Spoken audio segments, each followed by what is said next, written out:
राजकारणामध्ये महाराज एखादा पक्ष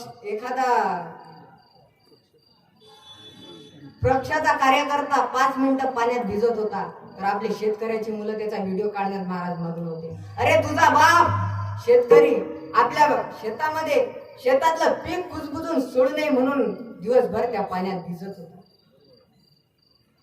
एखाद्या खासदाराच्या आमदाराच्या पोराला आमची शेतकऱ्याची मुलं खांद्यावर घेऊन युवा नेतृत्व म्हणून फिरत होते आणि तेव्हा आमचा शेतकरी बाप शेतातलं खराब झालेलं पीक पाहून डोक्याला हात मारून बांधावर बसलेला होता.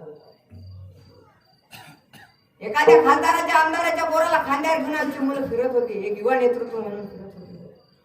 अरे युवा नेतृत्व तुम्ही आता दाऊ युवा नेतृत्व तुम्ही शेतकऱ्याच्या मुलाला विनंती चांगले शिका दादा. युवा नेतृत्व तुम्ही अरे एखाद्या खासदाराच्या आमदाराच्या घरातला मुलगा 25-26 वर्षाचा मुलगा खासदार होतो आमदार होतो ना आपल्या शेतकऱ्याच्या घरचा मुलगा सदा परमनंट कामगार होऊ शकत नाही दादा. शोकांतिक आहे. हो शोकांतिक आहे दादा. चांगलं शिका माय बापाचं नाव मोठं करा दादा. हे राष्ट्र सामान्य नाही दादा. राष्ट्र सामान्य नाही.